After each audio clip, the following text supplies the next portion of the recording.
Hello，大家好，欢迎回到我的频道。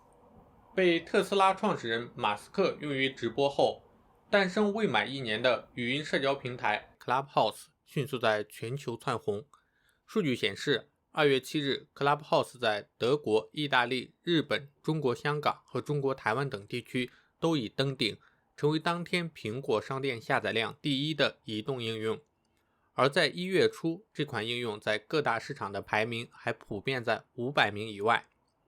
虽然 Clubhouse 并没有登陆中国大陆的苹果商店，但是这并没有阻挡大家的热情。闲鱼的邀请码也被炒到了100元一个。我认为 Clubhouse 的魅力在于给大家提供了一个基于好友链的公共空间，每个兴趣相投的人都可以在这里自由表达自己的观点。可能是大家在国内的社交平台上憋了太久， Clubhouse 把大家的交流欲望完全激发了出来。早在1周前就有群组在讨论 Clubhouse 什么时候会被强调。其实大家心里都明白，这样一款没有审查的社交工具在大陆存活的可能性几乎为0，所以被强之前的时光是一种可以放肆的狂欢。一切都在2月8日晚7点半戛然而止。给 Clubhouse 提供技术支持的声网盘前一度大涨超过 12%， Clubhouse 确认被抢后，所有涨幅瞬间被抹平。那么 Clubhouse 被抢，它的发展会受到影响吗？作为中国企业的声网还能继续给 Clubhouse 提供技术支持吗？声网还值得投资吗？今天和大家一起聊一聊这几个问题。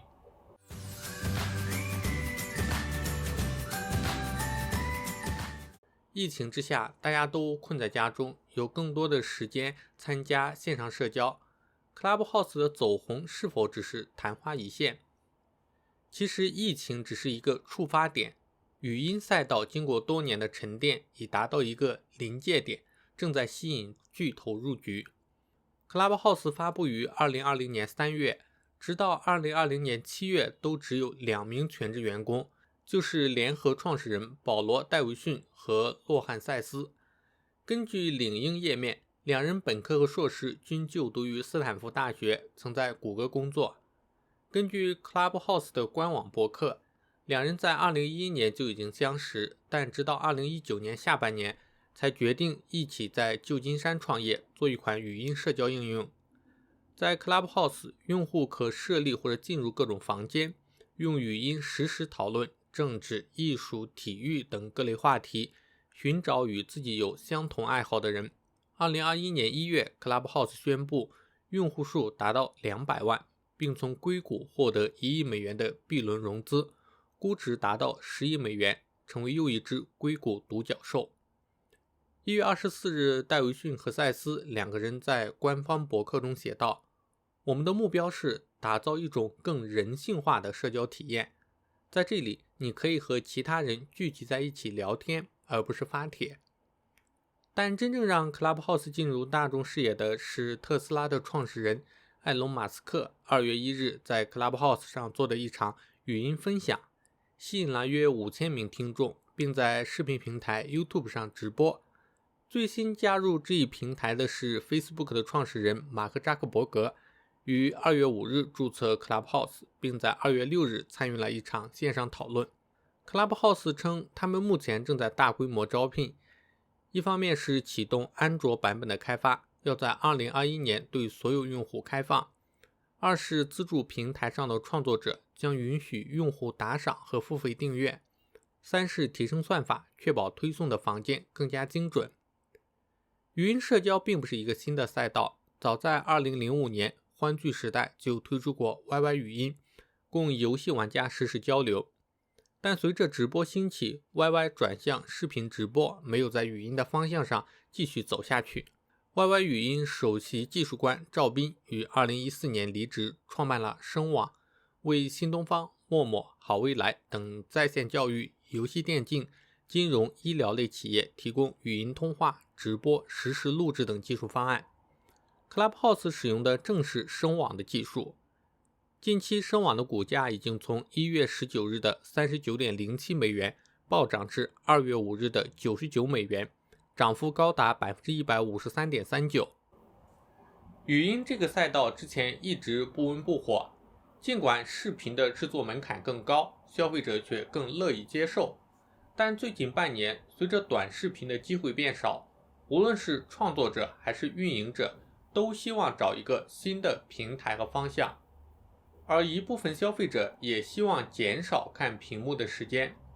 近2年，播客的兴起也从侧面上反映了这一点。艾媒咨询最近做的一项抽样调查显示，过半用户反映长期使用手机后有流泪、眼痛等不适的感觉。语音社交几乎不需要用眼，这部分需求促使巨头们开始关注耳朵经济。1月15日，腾讯音乐娱乐集团宣布将以27亿元收购深圳的音频平台懒人读书，也是为此布局。Clubhouse 崛起之后，谁能与之竞争，成为市场关注的焦点。在美国，推特是较早留意语音社交的赛道的科技企业。2020年11月宣布推出类似的服务 Space。在中国，与 Clubhouse 最接近的是成立于2013年的音频平台荔枝。1月17日在纳斯达克上市，股价已经从2月1日的 3.65 美元快速上涨到2月5日收盘时的 11.4 美元。在欧美市场，另一款名为 Tia 的产品亦占有较为可观的市场份额，用户遍及超过200个国家和地区，被誉为 Clubhouse 的竞争对手。Tia 的开发团队正是来自于荔枝。语音社交发展多年，已经没有技术门槛，各企业竞争的关键在于行动的速度和对产品的打磨。Clubhouse 的窜火与其产品的独特定位和优秀的用户体验息息相关。我在上期节目已经详细演示分析了 Clubhouse 的用户体验，感兴趣的话可以点击屏幕上方的链接观看。无论是从资本市场来看，还是从用户需求来看，语音社交已经到了爆发的时刻。此次虽然 Clubhouse 在中国大陆被封，但实际的影响并不会太大。目前大陆用户使用 Clubhouse 的门槛较高，需要苹果设备，需要海外的苹果账户，还需要有邀请码，能满足这些要求的用户不多。昨晚 Clubhouse 被强前，我正在收听的房间有2000个用户，被强后的短暂几分钟，用户下降到1000，稍后在1个小时左右，用户又恢复到2000多。这从侧面反映了 Clubhouse 的用户群对于强的应对能力还是不错的。强能影响的只是一小部分用户，而强是影响不到除了中国大陆的其他市场，而这些市场是在飞速发展的。接下来我们聊一聊声网。